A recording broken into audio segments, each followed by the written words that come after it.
Welcome to the Trevor Meyer Show. I'm Trevor Meyer, and today we're gonna rewrite Star Wars Episode 9, The Rise of Skywalker.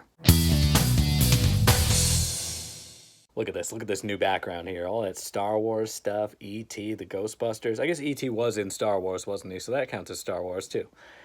Oh, man, those lights are so bright. Who shot this thing? J.J. Abrams? All right, so Rise of Skywalker. Okay. Full disclosure, just like with my Batman versus Superman video, just like with my Terminators video, I'm using the word rewrite kind of loosely here because this is pretty much the idea I came up with right after The Last Jedi came out. So I was basically just trying to salvage whatever I could from the mess that was left by The Last Jedi. I know some people like The Last Jedi. A lot more people like The Force Awakens, though, so I want that on the record. I'm not so much rewriting The Rise of Skywalker. In fact, I would change the title. It's not The Rise of Skywalker anymore. I'm calling mine The New Order, which, like any good Star Wars title, has multiple interpretations. All right, you'll see in a minute. Honestly, I didn't hate The Last Jedi. I didn't. And I didn't hate Rise of Skywalker either. The point of this is I wanted to see something different. All right, not necessarily better, but different. I wanted to see something different. I hope it's better. I hope you enjoy this. So, right off the bat, the biggest challenge for me, I think, is to do all of the characters justice because it's a big cast. And the reason why the Batman versus Superman video was so detailed and had so much plot in it and so much character development is because I kept it focused on kind of four main characters: Batman, Superman, Lex Luthor, and Bizarro. So when I have to deal with Rey, Kylo Ren, Poe, Finn, Lando, Chewie, R2, 3PO, BB-8, Rose Tico, General Hux, and a couple of new characters that I'm introducing, it's tough to give everybody something to do. So, as much as I hate the Canto Bite stuff in The Last Jedi, I don't blame them for running out of ideas. It's like, sometimes they just don't have enough to do.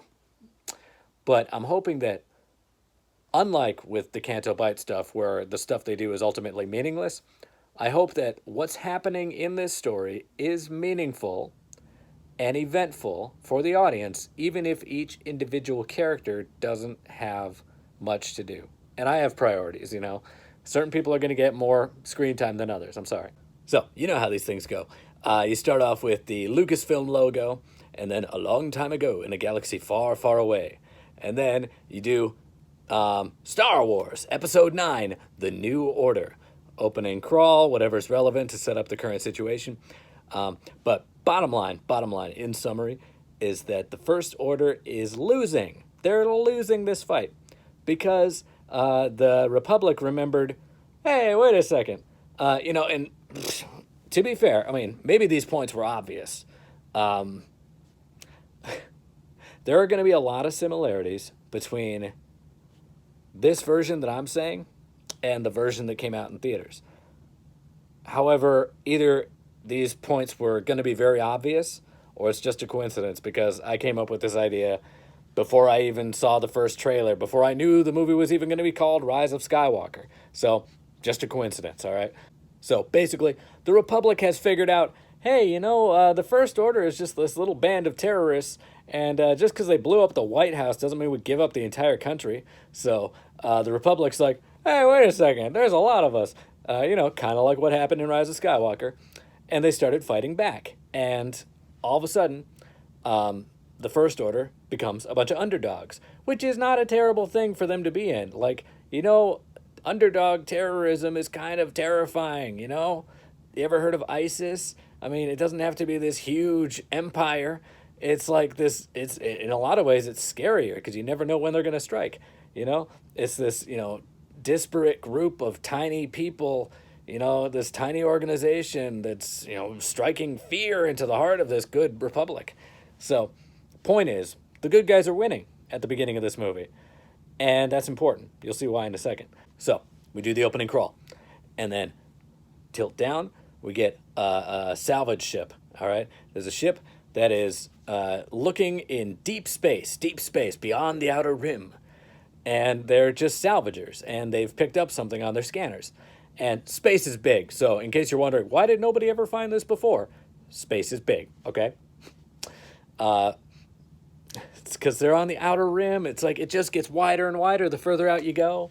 So we're on this salvage ship. We go into the cockpit, and the pilot of the ship is Ruby Rose. I don't have a name for her character. You know how I work. When I create a new character, I don't give them a name. I just say who I would, a certain type of person. So you can just get it in your head while I'm describing this. So Ruby Rose is the captain of this ship, and her partner in crime is John Cho, who that makes sense, right? Because he was in the Star Trek movie, so of course J.J. Abrams would work with him again. So it's Ruby Rose and John Cho, and they're in deep space. They're going through a little bit of an asteroid field, and they come upon 200 Clone Wars era assault ships. Now, I wish there was a cooler name for these things, because I tried looking it up. They're just called Acclimator class assault ships or something like that. Basically, they look like Star Destroyers. They're the Star Destroyers before Star Destroyers, back when they were for the Old Republic. All right? 200 of these ships. And these salvagers have heard the legends. They know the story. These are the Katana Fleet. These ships are the Katana Fleet. Now, if you know the Legends continuity, you're familiar with the Katana Fleet. I've made a few adjustments. Yes, these ships are not supposed to be Clone Wars era assault ships. They look different than that. There was an old design. The whole Thrawn trilogy was based on this back in the 90s. But I'm going to hijack it just like, Ben Solo, not really based on the books, but kind of based on Jason Solo, I think. Yeah, Jason Solo. So, you take pieces from the Legends continuity, all right? Because this whole deal, I know it was just rebranding when they made the Legends continuity, but I always kind of bought into their story, which was these are the stories that people in the Star Wars universe tell about these characters. And some of them are true, some of them are not true, some were exaggerated, all right? So yes, the Katana Fleet from Legends continuity is a legend in canon that I'm making up right now.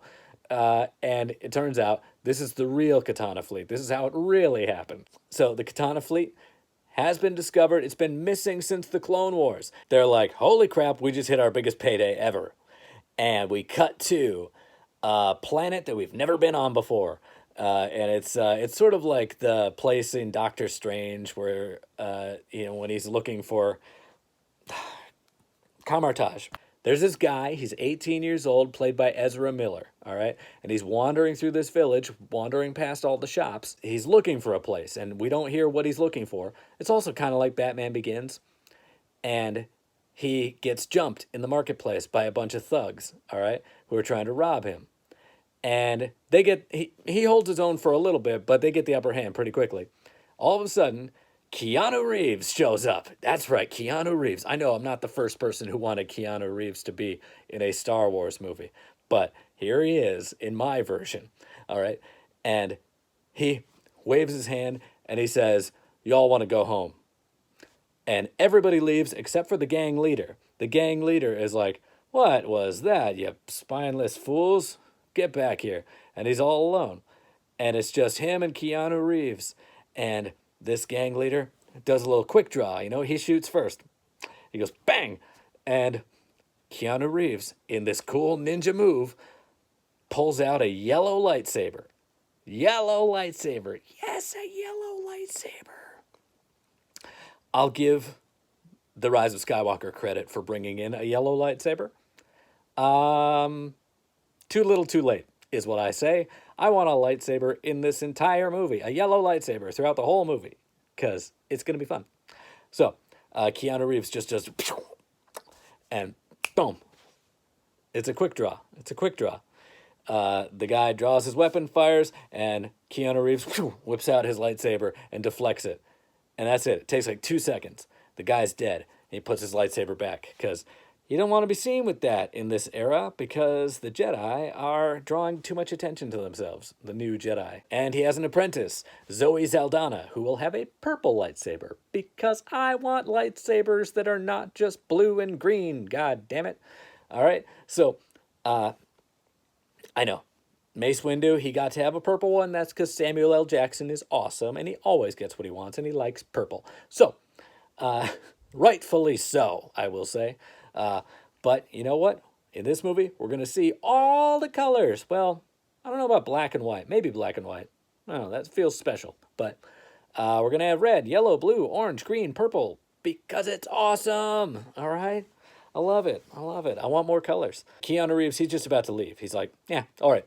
You're welcome, kid. And Ezra Miller comes running up to him and says, hey, hey, hey, hang on. You're a Jedi, right? I'm looking for the Jedi Temple. He's like, there is no Jedi Temple. I was like, no, you got a Jedi Academy. You know, I know about the new Jedi Order. He's like, get out of here, kid. And Ezra Miller shows him his hand, and he's got that old rebellion ring, the resistance ring from The Last Jedi. Because this guy is Temiri Blagg. Really unfortunate name, I'm sorry to say. But it's canon. He's called Temiri Blagg, so now he has to be Temiri Blagg in this movie. He's the Broom Kid, better known as the Broom Kid from the end of The Last Jedi. And he's Force sensitive. And ever since the end of The Last Jedi, he has been looking for the Resistance, and he has been looking for the Jedi. All right? Now, here's the thing about this character. That thread about the Broom Kid never needed to be picked up. Never needed to happen. But I did it anyway because I needed a fourth Ghostbuster. Now, in case you're not familiar with this term, the fourth Ghostbuster, Winston Zeddemore from Ghostbusters, back there. I knew that was going to come in handy at some point.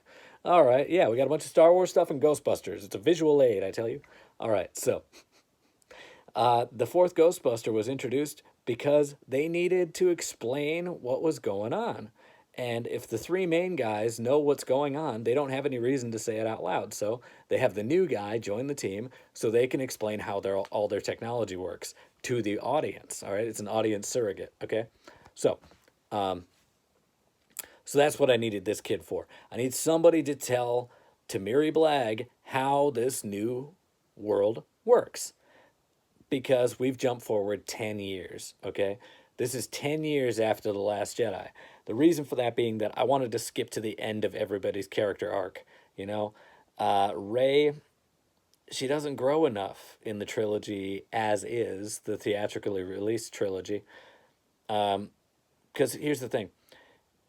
If you want a big character arc, you either have to start her sooner or carry the ball further on the other end. So if she already starts out super awesome, she's got to be even more awesome by the end of it. So they take Temiri back to this underground Jedi temple. It's like a fight club, you know, it's a secret underground movement that they've started. And there's a bunch of them. There are maybe 24 Jedi, something like that, living underground. And they've got lightsabers. They've got their little training remotes. They've got Clone Wars era Jedi starfighters from Attack of the Clones, from Episode 2, not from Revenge of the Sith. And honestly, we're metagaming this a little bit. The only reason I'm going to say that is because the ones from Revenge of the Sith look too much like TIE fighters, and it's going to get confusing later on, okay? So I need them to look distinct, and you need to be able to recognize their shape. So these are Episode 2 era, Clone Wars era Jedi starfighters that they got in this underground bunker of theirs. And Rey is sort of like the ancient one. She is the Jedi Master. She's technically the Jedi Grand Master because she's the most powerful Jedi at this point. So she has trained a few Jedi Knights successfully to knighthood. So she's taken on some students and she's trained them up to the point where they are now considered to be Jedi Knights, which makes her a Jedi Master. Under the Legends continuity, I don't know how things work now, but she's a Jedi Master. Come on, buy it. Now, this is one of my favorite things. Keanu Reeves' character was her first student, and he was a bounty hunter, not unlike John Wick.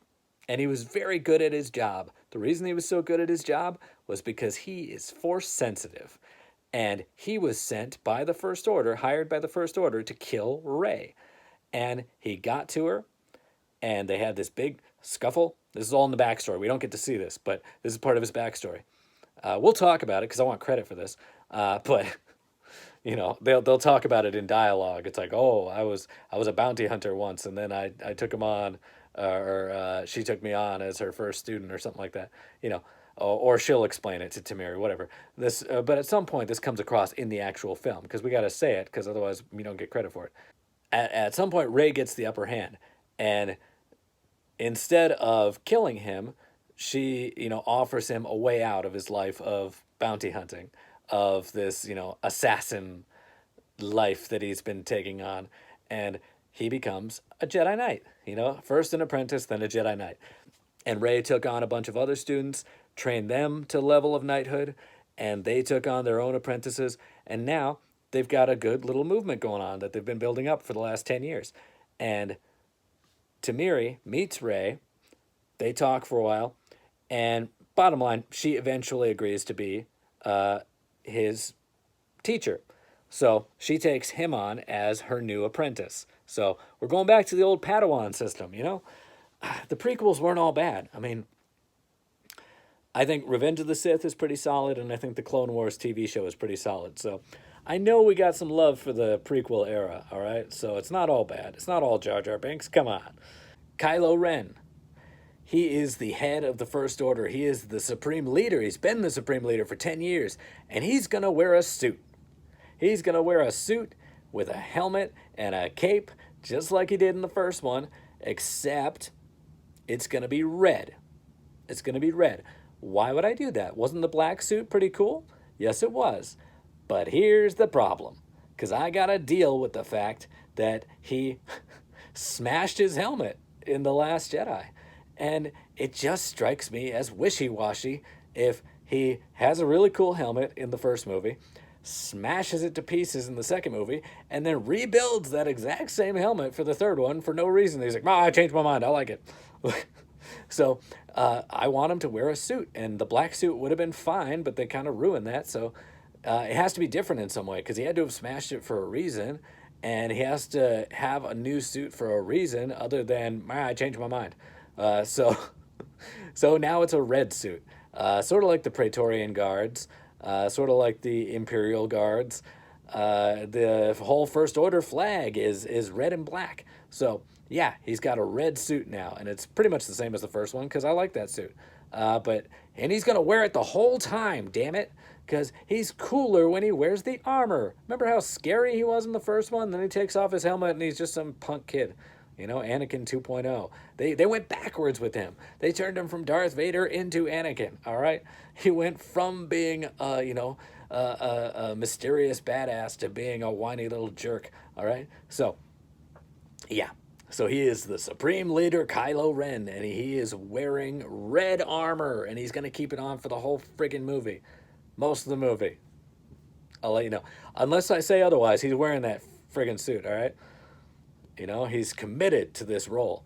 And General Hux, he has fallen into line, all right? He is 100% on Kylo Ren's side because I think Kylo Ren established dominance at the end of the last movie. He's like, hey, man, you work for me, all right?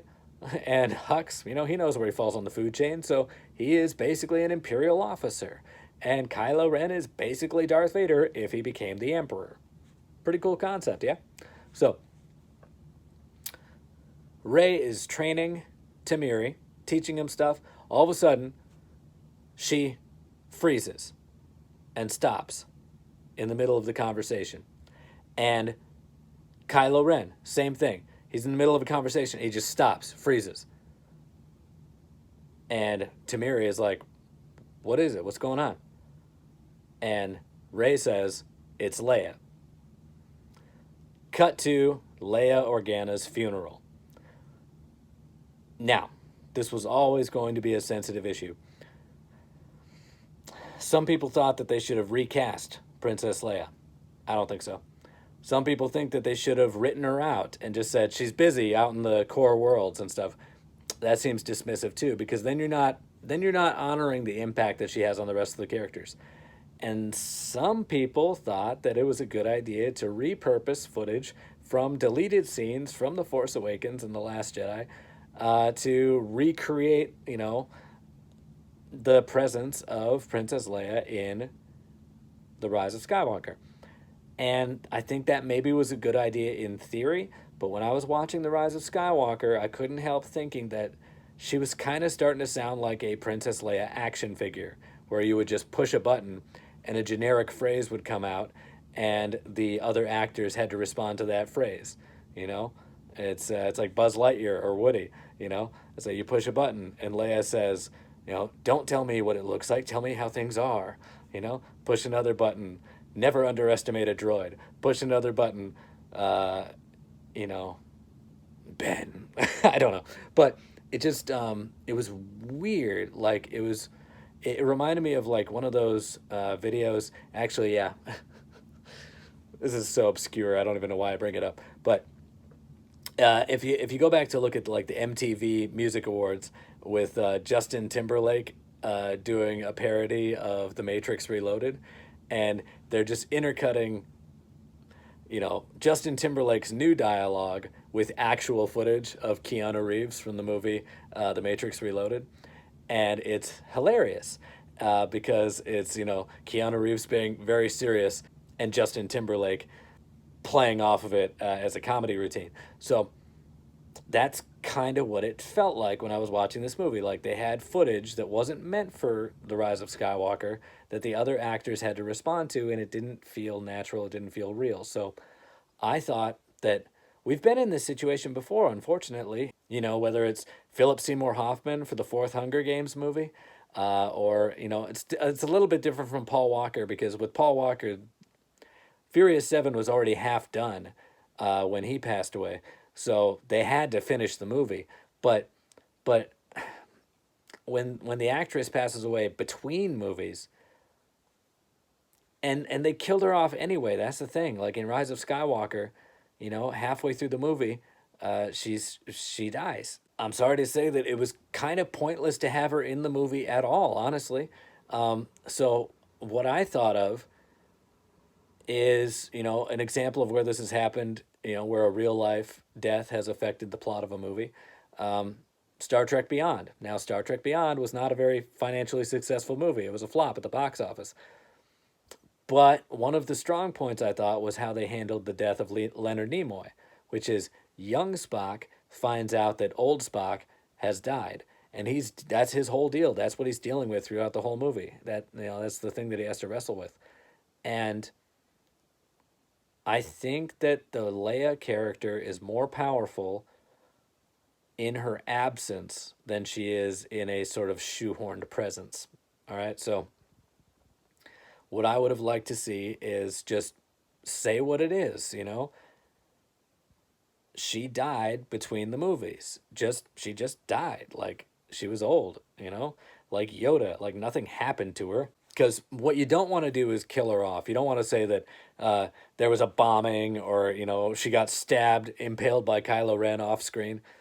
She deserves more than that. But, think about it like Peggy Carter from Captain America Civil War. She just died, she was old. And that's where we first see Finn and Poe and Chewie and the droids and Rose. This is where we introduce these characters at Leia's funeral. And Rey comes in through the back and she joins the rest of the group. And they haven't seen her for a while. She's been gone for years doing her little Jedi Academy business, which they talk about a little bit in The Rise of Skywalker, but that's her own Jedi training, that she disappears to do her own Jedi training. My premise is that she went away for years to start her own Jedi Academy because she believes in the long game. She says that, yes, she could do some good if she stayed with the Resistance, but in the end, it's the Jedi who are going to win the war. So she has to, take herself out of the game for a little bit to build up their resources so that the Jedi can come in later and defeat the First Order. So this is where we also get to introduce Lando, who gives the eulogy for Leia, and he has taken over the Resistance in her place. Admiral Holdo's gone, Admiral Akbar's gone, now Leia's gone, so next in the chain of command is Lando Calrissian. Okay? So he gives the eulogy, he takes over as the leader of the Resistance, and Poe storms out. And yes, it's a little bit disrespectful, but he is more devastated than anybody else about Leia's passing. Because if you think about it, he's been in the Resistance, for his whole life. His parents were in the rebellion. We're not gonna. He was not a spice runner, I will say, not in this version. He was a loyal Resistance soldier, and in The Last Jedi, he even quotes Leia. He knows some of her sayings by heart. Hope is like the sun. If you only believe in it when you see it, you never make it through the night. So he cared more about Leia than anybody else in this new cast of characters. And he is not thrilled that Lando has taken over. He doesn't think that Lando can hold a candle to her. It's a disgrace that someone like Lando has taken over. He was a scoundrel, he was a gambler, a smuggler, whereas Leia was a career politician, and a leader and a rebel hero. And yeah, Lando was a hero at the Battle of Endor, but before that, he was kind of a sleazeball, honestly. So Poe is like, he can never replace Leia. He's not good enough.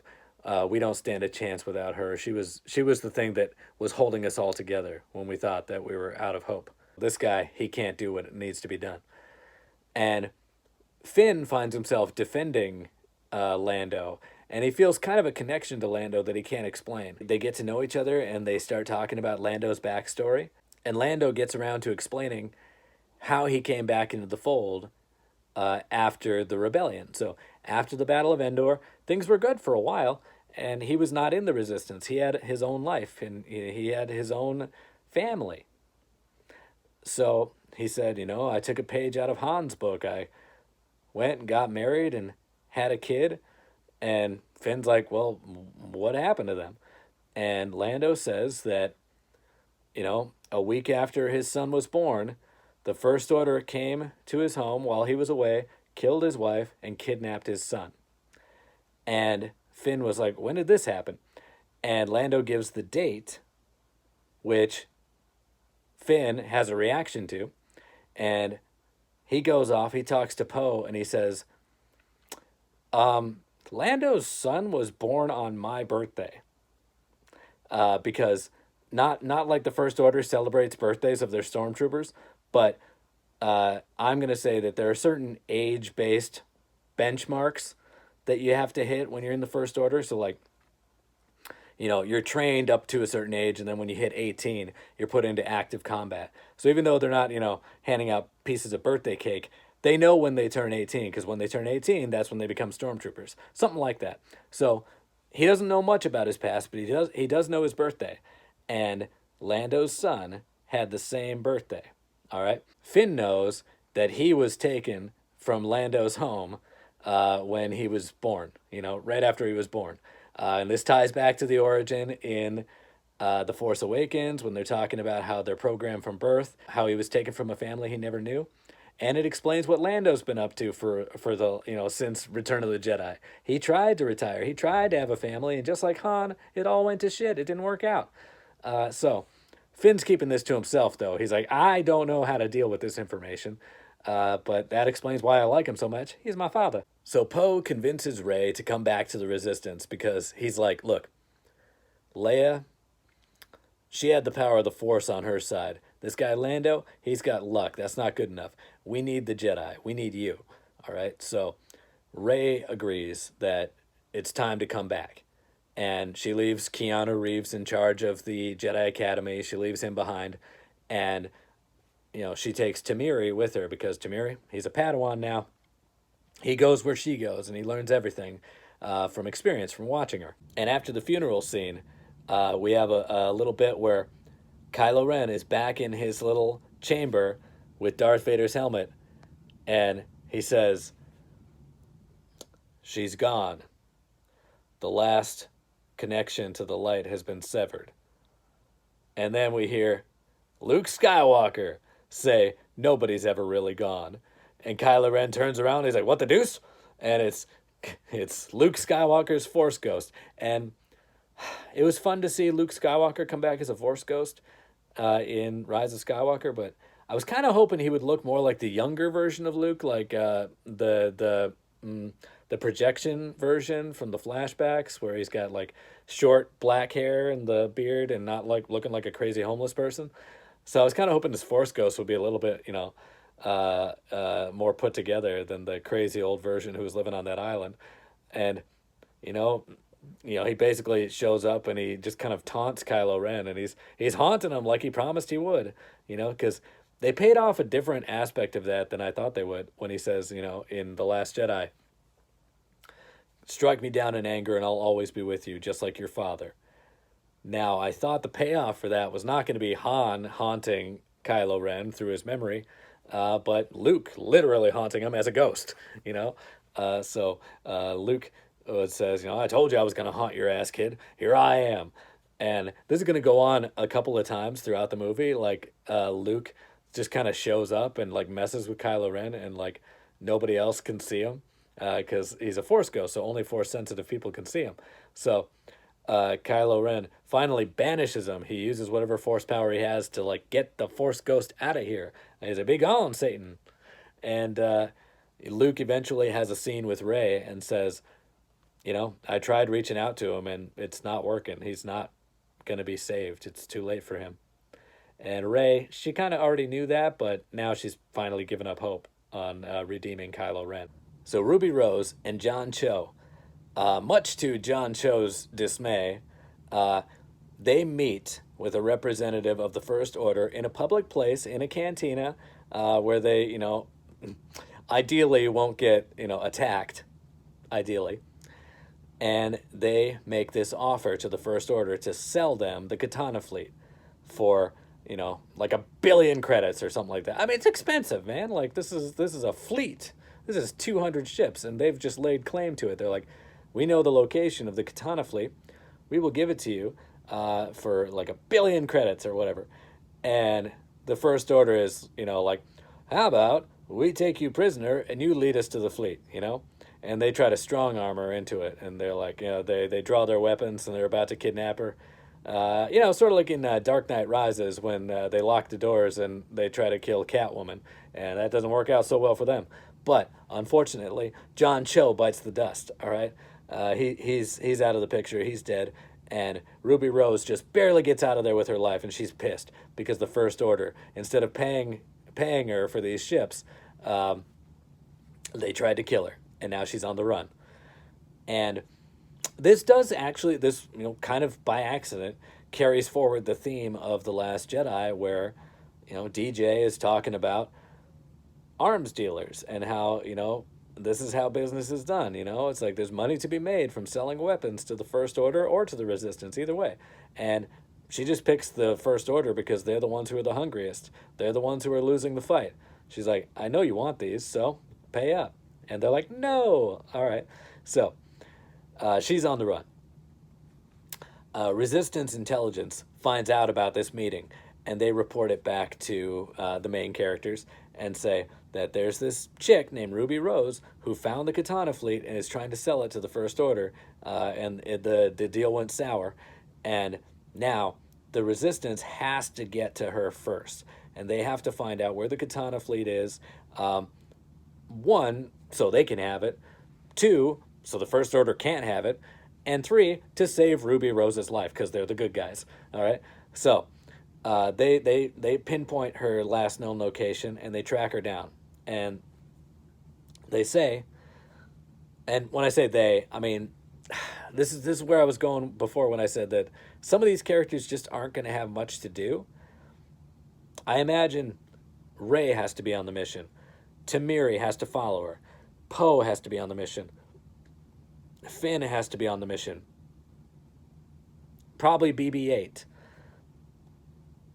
I really want to kind of focus on the core group. So I'm sorry to say, I think that we got to leave R2 and 3PO and Rose and Lando back at the Rebel base, Chewbacca can go with the new people. Chewbacca should come along. Because, come on, if you need to strong arm somebody, you're going to bring Chewbacca. All right, so they meet up with Ruby Rose, and they say, look, we want to help you, but you got to give us the location of the Katana Fleet. And she's like, sure, that'll be 1 billion credits. And they're like, okay, we're not saying no. It's going to take us a while to get signed off there because, like, even we're not in charge of the Resistance, and even the Resistance doesn't make that call. That's the Republic. That's the whole government that needs to pay up for that. The Resistance itself does not have that kind of money. And she's like, all right, well, let me know when you do. And she's about to leave, and they're like, oh, we can't let you go either because the First Order is coming after you, and like they're gonna capture you, they're gonna interrogate you, they're gonna find the Katana Fleet. You got to come with us. And she's like, that's not really my style. And Rey tries to grab her by the arm, and Ruby's like, no, and she's out of here. And she goes, and later we find out that Rey actually, when she grabbed her arm, put a tracking device on her because she's like Batman. Why not? She hides a little tracking device on her jacket, which helps them find her later. So Ruby goes off. She gets captured by the First Order again because it's what they do, man. She runs, she hides, but at the end of the day, they get her and they take her onto a Star Destroyer. This sounds a little bit familiar because I know that The Force Awakens got busted for being too much like A New Hope. However, you know what else was kind of a lot like A New Hope? Return of the Jedi. You know why? Symmetry. All right? So, the first one is A New Hope. Empire Strikes Back, you do something a little bit different, but then Return of the Jedi, you got to kind of round it out a little bit and make it kind of similar to A New Hope. So, this is going to be a lot like The Force Awakens because this time, they take Ruby Rose onto the Star Destroyer, like they took Rey at the midpoint of The Force Awakens, and they put her in the interrogation room again. And Ruby Rose escapes, not by using a Jedi mind trick. We ain't pulling that shit again. This is going to be more like a Star Wars equivalent of Sarah Connor using a paperclip to escape from her room at the mental institution in Terminator 2. So, she uses her skills. She's got skills, man. All right. So she gets out. She's sneaking around, and she's trying to steal a ship to get off of there. All right. Rey, back with the Resistance, she's considering going alone. She's gonna go take the Millennium Falcon, and she's gonna run off and try to get this chick back. She's like, I've done this before. Just let me handle it. And if Kylo Ren's there, I'm gonna have to deal with him. And, her friends are like, have you not met us? We're going with you. Which is a scene that was in, it was in The Rise of Skywalker, where she wants to go alone, and they're like, yeah, we're coming with you. Because that's what they do, all right? That's what they do. I had that idea before I saw Rise of Skywalker. It's just a coincidence. And if this is a rewrite, then yeah, I'm going to use some of the elements from the movie that actually came out. This is just, I'm changing stuff. And, the Sith fleet is actually, I was going to use the Katana Fleet anyway. Lo and behold, the Sith fleet became a thing in the actual movie. So we were kind of on the same track anyway. So, but they're like, you're not going alone. We're coming with you. And she's like, no, you can't. We cut away. We go to the Star Destroyer where Ruby Rose is being held. And Kylo Ren's not on that ship yet. All right, that's the important point. He's on the other side of the galaxy kicking ass and taking names. But he's like, you've got the chick who knows about the Katana Fleet? I'll be right there. All right? Just hang on to her. And she gets out. And they're like, crap, Kylo Ren's going to come and throw a temper tantrum. Because he still does that. Why not? He's not going to do it in this movie. But they know he does things like that occasionally. So the Millennium Falcon shows up at the Star Destroyer. And Rey is in the cockpit alone. She came alone. And she surrenders herself. She says, I'm here to turn myself in to Kylo Ren. But when he finds out that she's on the Millennium Falcon, he tells his people, lift up the panels of the floor, because underneath there are hidden compartments. And he knows that because he's Han Solo's kid. He knows all the tricks.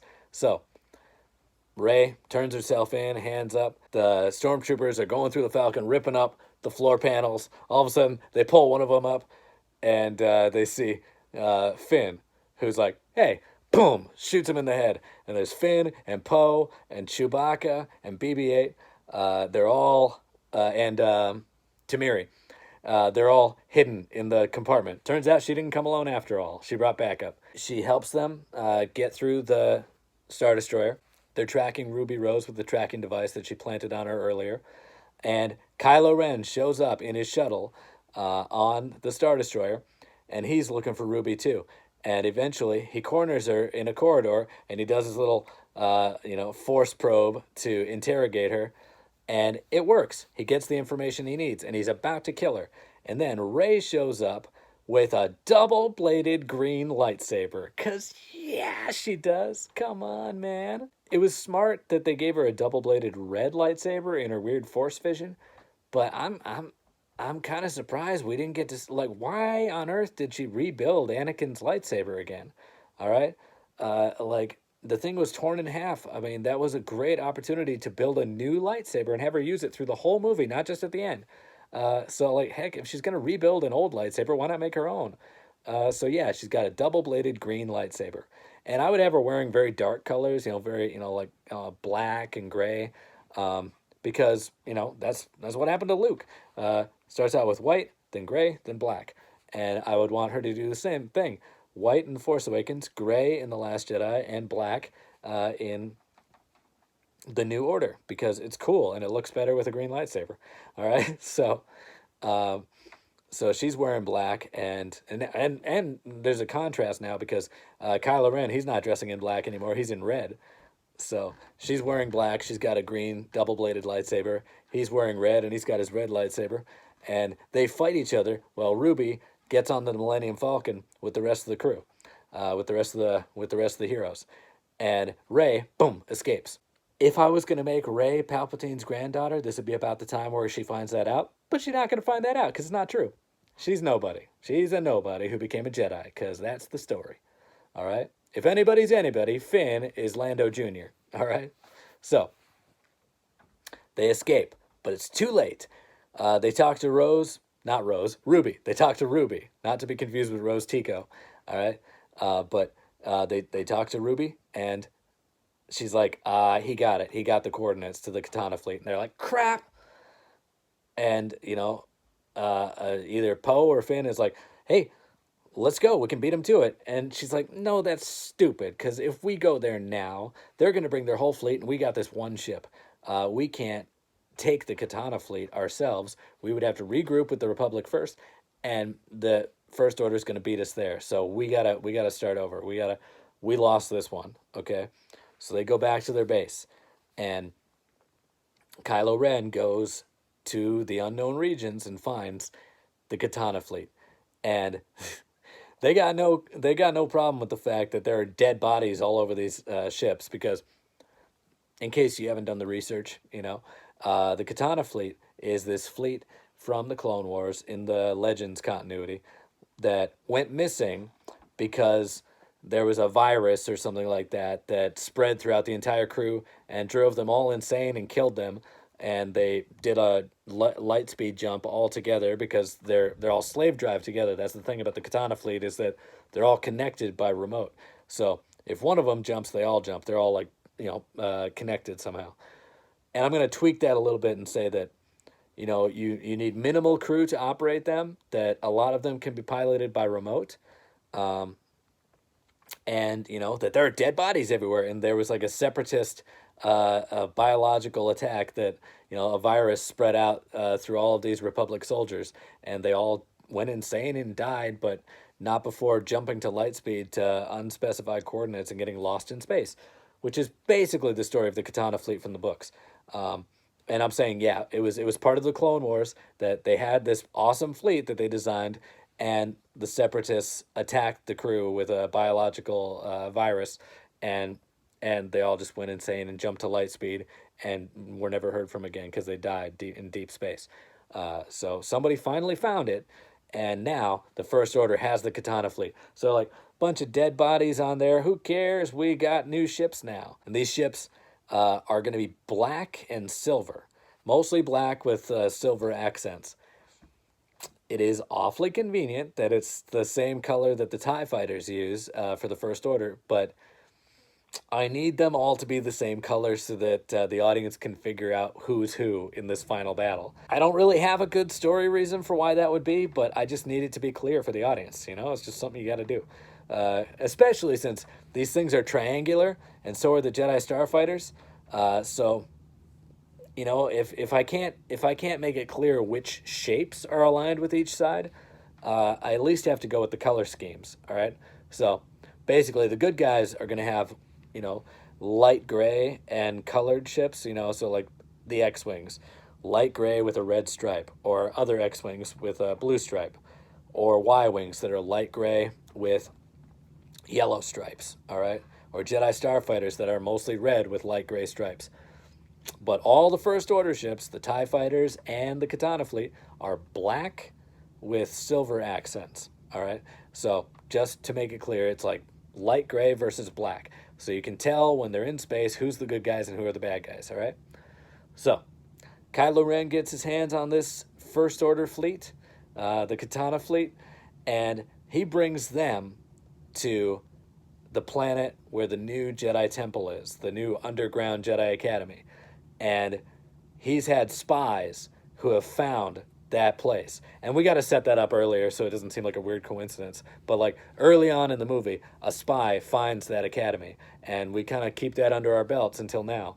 But he brings the entire Katana fleet, 200 assault ships, to that planet, and he bombards the entire city, including the Jedi Temple. All right? And Rey, back at the Resistance base, it's as if thousands of voices cried out in terror and were suddenly silenced. She feels the death of everyone in that city, and she's just devastated. She breaks down. This is her one moment where she's not stoic, where she's not wise, where she's not, composed, and she just breaks down because she senses that it's the city of her Jedi Temple that was destroyed. And Finn asks if there were any survivors, and she says that she can't sense anything. There's so much death and destruction that it's clouding her vision, which the dark side does, by the way. Remember that from the prequels, that the dark side of the Force clouds their vision? And there's so much death and destruction that she can't sense anything. She doesn't know what's going on in that city right now. And then Kylo Ren sends a message to the Resistance and says, Rey, I have destroyed your Jedi Academy just as I destroyed Luke Skywalker's. Come to this planet right now, turn yourself in, or I will destroy this entire planet. Now, I'm not talking Death Star tech because it's stupid that every Star Destroyer is now equipped with a Death Star cannon. But what I am going to say is 200 ships all around a planet could probably annihilate most of the surface technology and the cities and the people. All right, so that's what he's talking about. The planet's still there, but for all intents and purposes, everything on the planet will be dead if she doesn't turn herself in. Now, Kylo Ren, he's not an idiot. He's trying to lure the Resistance into a trap. He knows that she's going to bring backup. He knows that she's going to bring her friends. That's what he wants. He wants to destroy the Republic in one final battle, because now that they've got the Katana Fleet, they've got the upper hand. Now the Republic is back to being the underdogs, all right, because that's still bigger than any fleet that they have. Rey is devastated. She is falling apart, and she is not thinking clearly. And she's about to go turn herself in. So, the Resistance is about to leave, and they're about to face off against the First Order. And right before they leave, Finn goes to Lando, and he basically gets it off his chest. He's like, I was born the same day as your son, and I was taken by the First Order from a family I never knew. I think I'm your son. And Lando's like, oh my God, my boy. And, they hug each other and they say, we'll catch up after the battle, huh? Always good words. Always good words before a battle. I'll see you afterward. During the final battle, we get more of a sense of the characters having something to do, because I wanted it to be specific to their roles and I wanted it to make sense for who they were. So Rey is going to go on the ground to the Jedi Temple to look for survivors. Finn is going to be leading a ground assault on the planet where the ground troops are. All right? And I would have to explain why there are ground troops. Like, again, I love plot holes in the early stages of writing, because when you have plot holes, you have to answer questions, and that makes more story. It's not so good when those plot holes make it to the final cut. But in the early stages, I'm like, ooh, that's a plot hole. How are we going to fill that in? And it's fun. But for now, I haven't figured it out yet. So, main thing is, if the Katana Fleet is threatening to destroy the entire planet, no, no, yeah, it was an empty threat. It was an empty threat. See, I'm solving problems right now while we're talking. Uh, it was an empty threat. They were never going to bombard the whole planet. Uh, they wanted to have a space battle. They wanted to crush. They wanted to crush the Republic's fleet, and so there's going to be a ground battle too. Um, I think here's what it is. Isn't it fun to just watch me make this up as I go? All right. So here's what it is. Kylo Ren and the Knights of Ren, because the Knights of Ren, they're a thing. All right. The Knights of Ren are going to be present throughout this story, and they are going to have dialogue. Isn't that something? And we're probably going to actually see them, fight and kill some people, because that's awesome. And I want to give them a little bit of personality, because what I'm going to say is, I don't know if this is true or not, but I'm going to say that these are from Luke's Jedi Academy. Like, these are former students of Luke Skywalker. And that's kind of cool, you know? You might even see some of them without their helmets. Like, I want to give them some personality. They're not major characters, but I'd like to give them some personality and something to do before this final battle. But Kylo Ren and the Knights of Ren and his stormtroopers all go down to the surface, and he says, kill any of the surviving Jedi that you find. All right? So, to match that force, Rey goes down to fight Kylo Ren, and Finn is leading the Resistance soldiers, and he's a general now, because everybody gets to be a general in the third movie in the trilogy. Finn, he's leading the ground forces because he used to be a stormtrooper. He had 10 years of experience to that. Of course, he's leading a ground forces. He knows how stormtroopers think. He understands the Imperial Army, or the First Order Army. So, of course, he would be the head of the ground troops. And up in the sky, Poe gets to fly the Millennium Falcon. It's Poe and Chewie. Poe and Chewie get to fly the Millennium Falcon because he's the best pilot in the Resistance. And you get to put Tamiri into an X-Wing. So you get your token X-Wing pilot. You get your Millennium Falcon pilot. So that's how everything kind of shifts from where it was in Rise of Skywalker. So instead of putting Poe in an X-Wing, I'd put him in the Falcon. Instead of putting Lando in the Falcon, I put Lando on a capital ship, because he's basically Admiral Akbar at this point. He's leading the Resistance. He should be on a capital ship. He shouldn't be in the Falcon. All right, pass it on to the next generation. So Lando, leader of the Resistance, is on a capital ship, and he's kind of calling the shots. He's the head of the space battle. Poe, he's in the Millennium Falcon. Tamiri, he's got an X-Wing. Rey is on the ground, so stormtroopers are fighting Resistance troopers. They got their own thing going on. They're kind of evenly matched. Rey is trying to take on the Knights of Ren all by herself, including Kylo Ren. And she good, but she's not that good. All right, and it's kind of cool because she got a double-bladed lightsaber, so she could fight a few of them off. But she's losing. That's the whole point. And up in space, they're losing too, because they got the Katana Fleet. The bad guys got the Katana Fleet. They're losing. Good guys are losing. And then, just as one of the Knights of Ren is about to impale Rey, a yellow lightsaber blade vroom, comes across the screen and intercepts, and it's Keanu Reeves. And here's where we steal Endgame's move here, which, hey, I know people busted Rise of Skywalker for stealing Endgame's moments, like, I am inevitable, I am Iron Man, I am all the Sith, I am all the Jedi. On your left, there's more of us. Okay, I get that. But, credit where credit is due. That moment where Captain America catches Mjolnir, and you think it's going to Thor, but it goes to Cap instead, that was in The Force Awakens. Yes, it was. Kylo Ren tries to take Luke's lightsaber, and instead it flies past him, and it lands in Rey's hand. So, come on, man. We're all borrowing stuff from each other, okay? So, yes, I'm totally going to do the portals scene from Endgame, where there's 24 Jedi all sparking up their lightsabers. which, to be fair, was also in Attack of the Clones. So, again, credit where credit is due. They all survived. All the Jedi survived the attack. They escaped before the bombardment, or they were underground. This happened in Endgame too. Thanos' ship bombed the compound, and somehow they're all fine. So, yeah, the Jedi were fine, all right? They survived. And Rey couldn't sense it because of all the other death that was going on around them. But they were in a bunker, man. They're fine. And Kylo Ren knew that there might be survivors. That's why they're down on the ground anyway. But then, so we have this epic lightsaber battle where the Jedi are fighting the Knights of Ren. So it's red blades versus green, blue, purple, green, yellow. I said green already. Orange. But they're all fighting. Like, it's the lightsaber fight you've always wanted to see. It's one step beyond the Battle of Geonosis because it's lightsabers on a large scale. And Rey is fighting Kylo Ren because the Jedi got the rest of them handled. So the ground battle's going on behind that.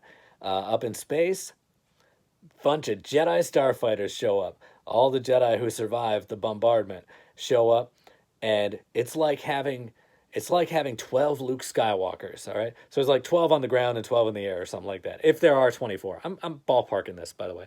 But let's say there's 12 on the ground and 12 in the air. This is like having 12 Luke Skywalkers. Like, Luke Skywalker by himself was able to destroy the Death Star. Now imagine if you had 12 Force-sensitive pilots helping take down the Katana Fleet. And that's enough to turn the tide. These Force-sensitive Jedi are able to, weave their way in and out and take this out. Plus, Tamiri, he's kind of taking on the role of Luke Skywalker from A New Hope. He's not a Jedi, but he is Force-sensitive, and he's starting to get the hang of this. So he's in an X-Wing. He hasn't earned a Jedi starfighter yet. So all of the Knights of Ren die. Half of the Jedi on the ground die. Lando is just about to die, but he survives. Finn is just about to die, but he survives. Because you know what? It was a fake out. Of course I want these guys to live happily ever after. He just found his father, for God's sake. What do you think, I'm heartless? No, I just wanted to create some suspense. It's like when Han looks at the Falcon and says, I got a funny feeling like I'm never going to see her again. Empty threats, man. Of course, I'm supposed to scare you so that you can feel good when it works out for them. All right? So no, I'm not going to kill off Lando, and I'm not going to kill off Finn. They live happily ever after. Not so much the case with Rey and Kylo Ren, I'm afraid. So, Rey and Kylo Ren, they're the last ones standing. They're fighting each other. Finally, she has to kill him in a dramatically appropriate way, an ironic way that's kind of... Because if she just kills him outright, then it's not very interesting. I do like the idea of her using his lightsaber to impale him.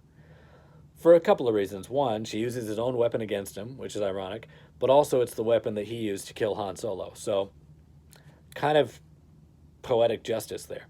So, she impales him with his own lightsaber somehow. Like, either they both get disarmed, and she uses the Force to grab his and stabs him in the chest, or something like that. But somehow she gets her hand on his lightsaber and impales him. And that's it for Kylo Ren. So he falls, and she's kind of holding him in her arms. It's like when Qui-Gon Jinn dies, and Obi-Wan is kind of kneeling over him, and Kylo Ren takes off his helmet, and this is the only time in the entire movie where we see his face, and he says, "There was never any stopping it, was there? This is how it was always going to end for us." And Rey says, "No, Ben. Not always." And Ben, just one tear, and he kind of laughs at the irony of it, because he realizes that if he had just been less of a dick, that it didn't always have to be this way, that things could have been different from them, but he blew it. And he dies. And as soon as he dies, she loses it, man. She breaks down crying, because she did love him. All right? And this is, it's like when Iron Man dies. When, Pepper puts on a brave face until he's gone, but then she just cracks. And that's what happens here, because it's, "You were my brother, Anakin. I loved you." It's sad, It's like, so no, they don't kiss at the end. No, they don't get together at the end. No, they don't join forces at the end. Kylo Ren's the villain, man. So we didn't need to bring Palpatine in because I'm doubling down. I'm like, Kylo Ren is the villain now. He killed Snoke. He's the Supreme Leader. He's the villain now. And the only way he's a threat is if he puts on that mask because he's got to be scary.